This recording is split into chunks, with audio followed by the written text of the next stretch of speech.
اس کے اگلا ہے تیسرا پوائنٹ کیا ہے، کڑھائی بنائی یا سلائی کر کے یا کروا کے ایک اچھا کاروبار چلا سکتی ہیں۔ اب یہاں پر کیا ہے کہ جو لباس اور پارچہ بافی کی طالبات ہوتی ہیں وہ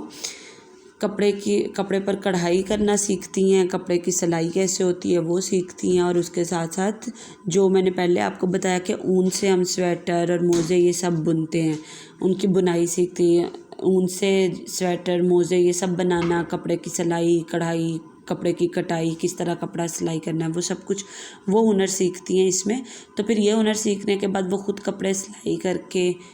اپنا کمائی کر سکتی ہیں، یا پھر کچھ ایسی ہوتی ہیں جو تھوڑا بڑے لیول پر کام کرتی ہیں، وہ انہوں نے مزدور رکھے ہوتے ہیں، انہوں نے جو ہے کام کرنے والی رکھی ہوتی ہیں جو کہ مشینوں پر بیٹھ کر کپڑے سلائی کرتی ہیں، اور پھر وہ والے سلائی کیے ہوئے کپڑے جو ہے ان کو بیچنے کا کاروبار کر سکتی ہیں، ٹھیک ہے۔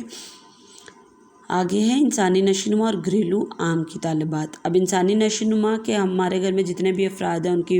دیکھ بھال کس طرح کرنی ہے، ان کی نشوونما کیسے ہونی ہے، کن مراحل سے گزرتے ہوئے ان کی نشوونما کس طرح ہمیں کرنی ہے، وہ سب اس میں ہم سیکھتے ہیں۔ تو یہ جو انسانی نشوونما اور گھریلو علوم کی طالبات ہے وہ کیا کر سکتی ہیں؟ نمبر 1، ماہرین نفسیات کے ساتھ بچوں کی نفسیات کے سلسلے میں کام کر سکتی ہیں۔ ماہرین نفسیات یعنی جو ہماری نفسیات کو سمجھنے میں ماہر ہوں، یعنی جو ہماری خواہشات، ہمارے اندر کی سوچ کو، جو ایسی سوچ جو آپ باہر ظاہر نہیں کر رہے، آپ کی سوچ کو جاننے کا ہنر جن کے پاس ہو ان کو کہا جاتا ہے ماہرین نفسیات۔ جو آپ کے نفسیات کو پڑھنا جانتے ہوں، جو آپ کی سائیکی سمجھتے ہوں، جو آپ کے نفسیات کو سمجھ کر آپ کے ساتھ چلنے والے ہوں، آپ کے مسئلے مسائل کو آپ کے اندر سے نکلوانا ان کا کام ہوتا ہے۔ آپ کی جو اندر سوچ ہے، آپ کیا سوچ رہے ہیں، آپ کو کس چیز کی پریشانی ہے یا کیا خوشی ہے، ان چیزوں کو جان لینے والے ماہرین نفسیات ہوتے ہیں۔ تو ماہرین نفسیات کے ساتھ مل کر یہ کیا کر سکتی ہیں؟ بچوں کی نفسیات کو، یعنی بچے کی سائیکی کیا ہے، بچہ کیا سوچتا ہے، بچہ کیسا سوچتا ہے، اس سلسلے میں یہ کام کر سکتی ہیں۔ اور اس سلسلے میں اکثر یہ کہاں پر کام کر سکتی ہیں؟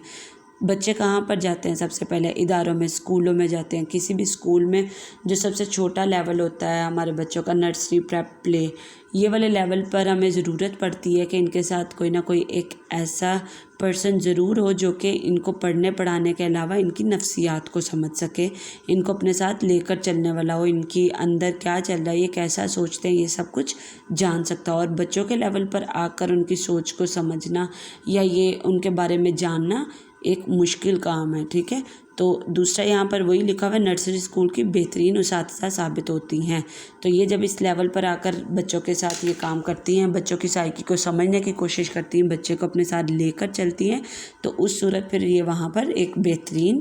استانی ثابت ہوتی ہے۔ آگے ہے گھریلو انتظام کی طالبات۔ گھریلو انتظام میں اب گھر کے جو تمام معاملات ہیں ان کو دیکھ بھال کرنے والی جو ہیں وہ کیا کیا کر سکتی ہیں؟ گھریلو انتظام کو بہتر طریقے سے چلانے والی طالبات وہ کیا کیا کچھ کر سکتی ہیں؟ نمبر 1، پرانے فرنیچر میں جدت ہوتا ہے نیا کرنا، پرانے کو نیا کرنا، جدید سے یہ لفظ جدت، ٹھیک ہے۔ جدت کا معنی ہوتا ہے نیا، پرانے کو کہا جاتا ہے قدیم، ٹھیک ہے۔ تو پرانے کا یہ الٹ ہے جدت۔ پرانے فرنیچر میں جدت ہوتا ہے جدید سے یہ لفظ، یعنی نیا کرنا۔ پرانے فرنیچر میں جدت لا کر نئے ڈیزائن کے فرنیچر بنوا سکتی ہیں جو کہ کافی قیمتی ہوتے ہیں۔ یعنی یہ والی طالبات کیا کر سکتی ہیں؟ گھر میں جیسے ہمارا بہت پرانا فرنیچر ہے تو اسی فرنیچر کو ہم نے نیا کس طرح کروانا ہے، ہم اس کے پالش کا رنگ کس طرح چینج کروا سکتے ہیں، اس پر ہم کیا ڈیزائننگ کروا سکتے ہیں، وہ سب یہ کروا کر کیا کرتی ہیں؟ جو اپنا پرانا فرنیچر ہوتا ہے اس کو بہتر انداز میں ایک اچھی صورت میں پیش کر سکتی ہیں۔ اگلا ہے بڑے گھروں کی منتظم، یہ جو لفظ ہے نا منتظم، یعنی انتظام سے یہ لفظ منتظم، انتظام سے، تو یہاں پر کیا لفظ ہے؟ بڑے گھروں کی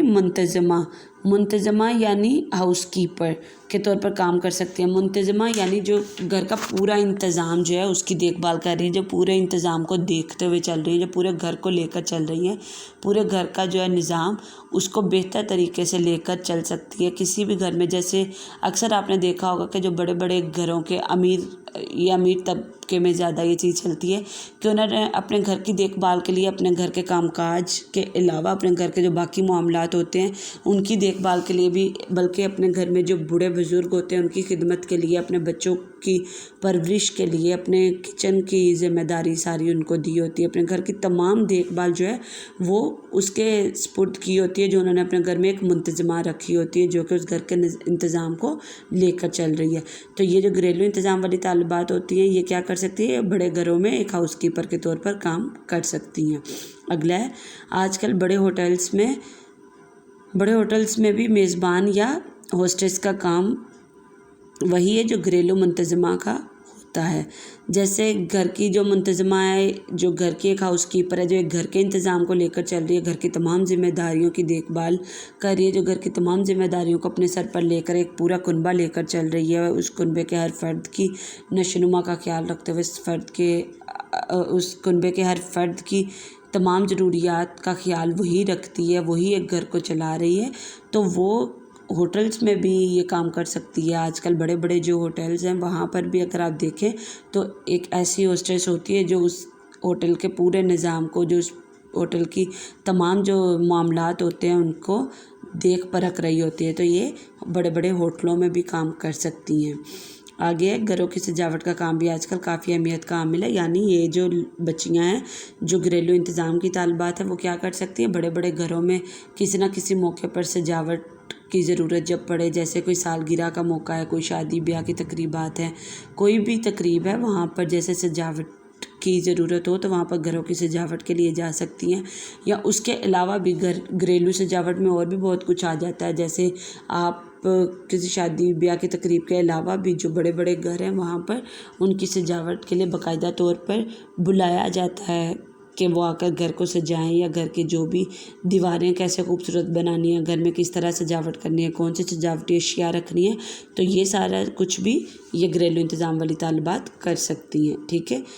یہ ہم نے آج 3 چیزیں پڑھی: لباس اور پارچہ بافی کی طالبات کی ذمہ داریاں، انسانی نشوونما اور گھریلو علوم کی طالبات کی، اور گھریلو انتظام کی طالبات کی۔ تو یہ جو تینوں جز ہم نے پڑھے ہیں یہ تینوں آپ نے یاد بھی کرنے ہیں اور لکھنے بھی نہیں ہیں آپ نے، ٹھیک ہے، صرف آپ نے کتاب سے ان کو یاد کرنا ہے، ٹھیک ہے بیٹے۔